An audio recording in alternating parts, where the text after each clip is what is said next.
My people, wonder shall never end. It don't happen again. It don't settle. Not be small matter, not be small thing. Mathias Ezeaku don't come out again, no, with jubilation. Not be small something. He dey happy say the branch where he open for Abuja. Say the thing they move smoothly. Say it they go well. Say it they get a lot of members. Say not be small members, so say that they multiply, that they add every day. No be small matter, my people. May you not come be say I too talk. Una no Mathias now. The way when you take they do your own things. I go leave una more na watch Mathias Ezeaku. Wetin he talk for inside this video, my people. He go shock una. No be small matter. Omena na buze ezoku nando alo ose. Omena na Igbo buze ezoku bolondo alo ose na Igbo. Maka na omena na anyị banye nwana andanye nwa nwe eziokwu maka na oba anyị maka na anyị na-emele onwe anyị bụrụ anyị na-emele mmadụ ya ụmụnne m Abuja branch omena na buze ezoku na ndụ azị ga nchetekwala unu na nwanne echi bụ Sunday ka ọgbakọ unu ga-ebido izizi na ọnwa dis 2024 ka unu enwe the first ọgbakọ na ọnwa 2024 ebe ọ na-adị na Wuse Zone 3 Florist Garden ma ọkọ elekere ịsatọ nke ụtụtụ ọ na-akụ 8 o'clock nke ụtụtụ iwere ọsọ wele ije bịawa na Wuse Zone 3 na Florist Garden mụnwa bụ Ezeaku Ejefo ga-abịakwazi bịa nọnyere unu anyị cha ga-eso wee mee ọgbakọ na bọsụ ụka na-abịa n'ebe nwanne echi na Wuse Zone 3 Florist Garden echefukwana bụ na Abuja axis bịa na ana Igbo ekunigo ndị iche ndị bụ na ndị egede ndị agha egburu during slavery ha echiatago take back the glory of our ancestors, take back their right ihe delofanu bịa na nọnyelu ụmụnne anyị ọbụla nọ na Abuja kwa mbọsụ ụka ọbụla kwa mbọsụ ụka ọbụla ma ọkọ 8 o'clock na Wuse Zone 3 nke dị na Abuja nke onye isi ha onye na-edukwane ha ebe a bụ Maazị Barrister Henry Okoro nke na-ele idefa wee na-asịkwa gị na ọ ga-adịlụ gị na mma gị bụ onye na-anụ onu ụmụ Igbo wee soro n'igwe bika nke anyị na-emekọbala onye ọbụla na-enweghị any personal interest anyị chọrọ kama na the only interest anyị chọrọ bụ gịnị ka ba anyị kali UK mma kali Germany mma kali France mma kali Malaysia mma na Jizọs agaghị eme ya asị Malaysia dozie befa through the help of our ancestor nye Malaysia mkpụrụ akpụ ha ji dozie befa England dozie befa through the help of our ancestor ha bịa zuru nne na nna anyị n'oru kpọọ ha na chele hele wele ego ha lete wee dozie ebe ha Italy dozie be ha through the help of our ancestor ha bịa were ụgbọ mmiri akpọ Jesus wee bịa bụrụ ndị be anyị n'oru gọgụlụ onye dị na fonu ụgbọ mmiri akpọ Jesus Lubeg bụrụ over 209,000 of our ancestors rehere na Italy ree ha na Spain ree ha na Brazil ree ha na France ree ha na Spain wee lesi ụmụnna anyị gbuo ha na Liverpool City akpọrọ England ebe na-akpọsị nne na nna anyị were ego ha develop obefanu were gold dị n'Africa nke bụ ndị nne na nna anyị chọtara anya n'Africa anyị nọ ya wee na-emezibe ha wee gwa anyị na-alụgola anyị nọ n'eluigwe is a shame chi gị nwa bụ onye afọ Igbo gị bụ onye Anambra gị bụ onye Delta gị bụ onye Akwa Ibom gị nwa bụ onye Bayelsa na n'Onum gị nwa bụ onye Rivers State onye Enugu na onye Ebonyi na onye Abia na onye Imo State is a shame to us na white man bịala dozicha ebe ha niile bịa sị gị na ọkwadowolo gị nọ n'eluigwe ihere megbu anyị onye maka anyị ji wee bido ọgbakọ omenala bụ ụzọ eziokwu maka ndị ewelego Christianity ya saa anyị ndị pastọ ndị ori na ndị ama na Reverend Father wee were fake miracle na deceive people maka na anything about Jesus Christ and Christianity they need your money.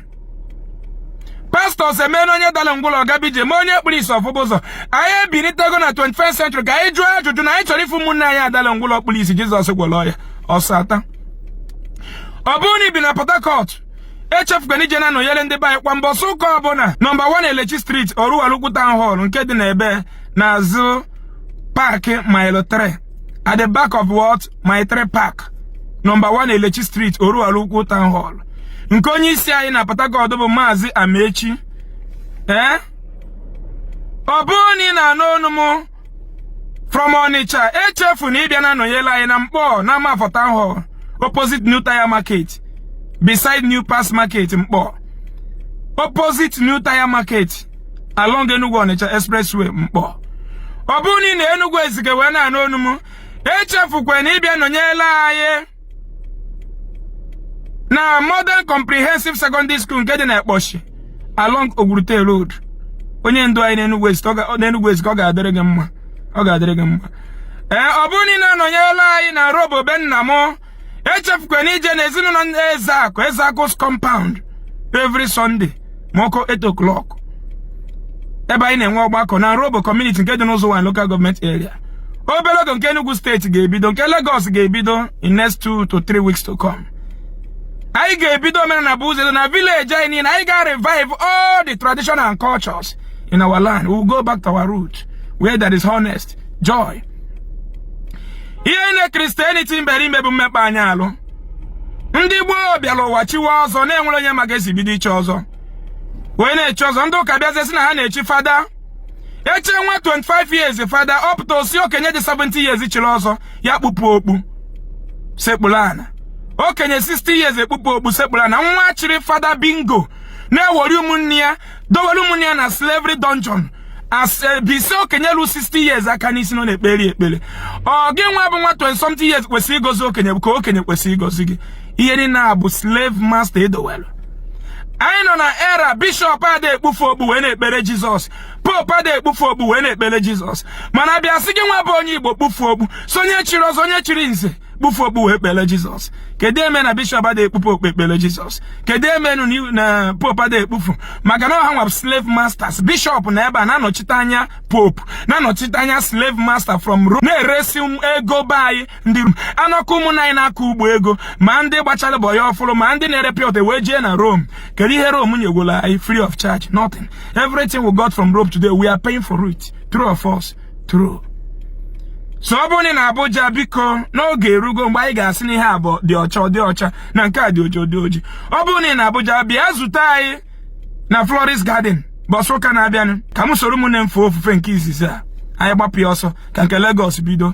Everywhere nke Aba ya ebido ekerekwa nwanne anyị nke nyere anyị a very big warehouse, very big hall, a very big hall ebe ọsọ anyị nwewe ọgbakọ. Chụpụrụ ndị ụka ọbịa na ebe a, chụpụ ha nye anyị ebe a free of charge na Aba. Enyimba City obere oge nkunu ga-ebido. Imo State Owerri obere oge. Enugu obere oge nkunu ga-ebido na Presidential Road obere oge. Anyị kwụgwọ ụgwọ nkunu obere oge everywhere. Operation Open Omenala bụ ụzọ eziokwu na ndụ.